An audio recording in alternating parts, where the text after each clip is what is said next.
nasiraan ng ating. Ayun, yung mga yun. Kaya uwi na sila.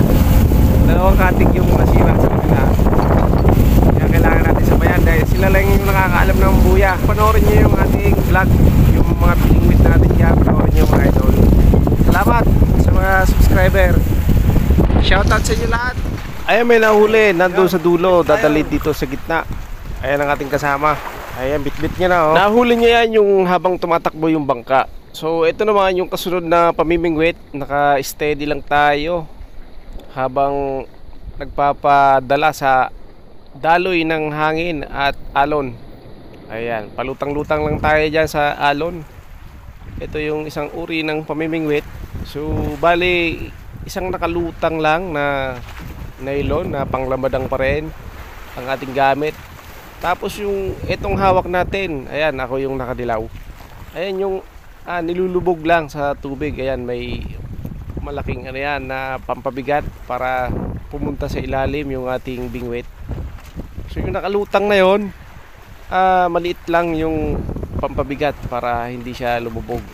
So bahagya lang yung nakalubog para makahuli tayo ng lamadang. Ito naman na hawak natin ay ito yung pangpundahan, yung mga reyado o yellowfin.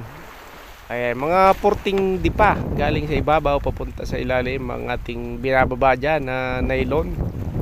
Tapos iaangat natin yan dyan paunti-unti para makibit tayo. Ayan. So ito, panoorin nyo mga idol ang ating pamimingwit. Ay, ang kapirasong plastic lang ang ating ano dyan, yung pain mga idol. Ayan, sa mga unang vlog ay pinakita ko yung pain. Plastic lang talaga as in. Tapos nilagyan ng mata, kinorting isda para naakit yung pundahan o yellowfin sa ilalim ng dagat. Ayan, dito nga ay ilalagay na natin yung panglamadang, yung bahagya lang nakalutang sa dagat. Ito na, lalagyan na natin ng pain. Ang pain nito yung pundahan na maliit o riyado. Pinaghiwa-hiwa natin yung katawan sa apat na parte. Ayan, ang ating apat na pain sa isang isda. Maliit lang tong isda mga idol. 1/4 lang ang kilo ng isda. Kaya lang ang magandang pampain dyan sa ating lamadang. So marami tayong nahuling lamadang dyan mga idol. Ayun, panoorin nyo lang. Umabot lahat dito ng 150 kilos o 170, mga ganon yung nahuli natin. Ganong karami yung lamadang mga idol, napakarami. Ayan, lilipat kami ng bahagya dyan sa unahan, malapit sa boya, kasi dyan nakatambay yung mga lamadang at yung iba-ibang isda na ating hinuhuli. Kaya naman, abanti muna tayo ng bahagya mga idol. Kaya pinapatakbo ng ating kapitan ang ating bangka. Ayan, banda unahan lang konti ay nandyan na naman tayo sa mga isda na ating kikibitin. Nalagyan natin ng interior yung ating hinlalaki at saka yung hintuturo. Ayan, kaliwat kanan yan para di tayo masugatan kapag nahila natin yung nylon habang merong kibit na mga isda. Ayan, delikado kasi kapag walang interior na nilagay, baka masugatan tayo mga idol. Kaya ang technique yan, at para mahila natin ng diretso, walang aberya ang ating huli.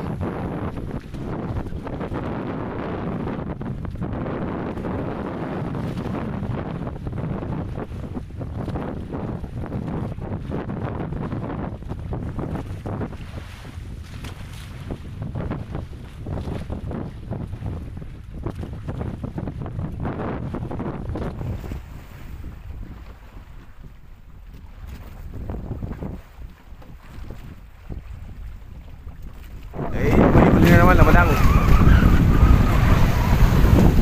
Ayun, mga ano yan, 3 kilo.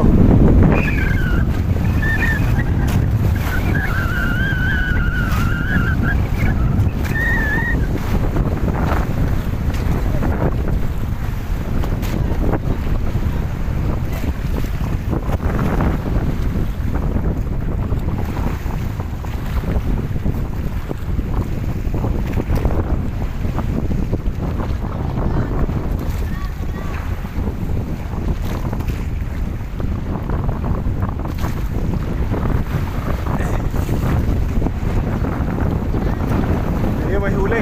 Malaki doon.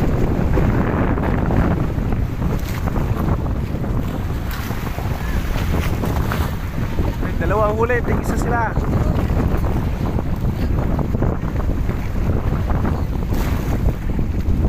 Ayun yung isa oh, lumilipad.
Ikot na naman kami para makauli ng lamadang.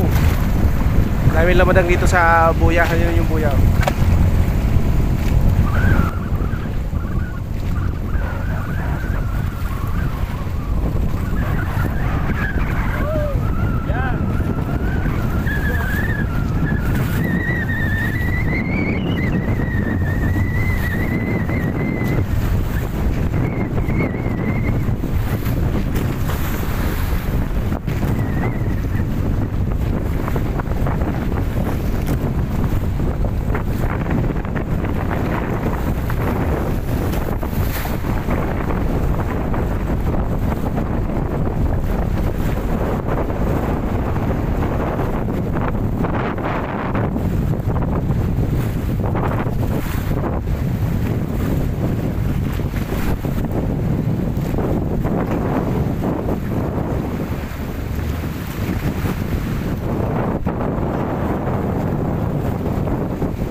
May huli yung nasa dulo. Natakpan nga lang ni Junior. Ayan oh. Hindi natin makita rito sa camera.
Kaya may huli ulit na isa sa dulo. Wala, naputol yung nylon. Malaki siguro yung huli.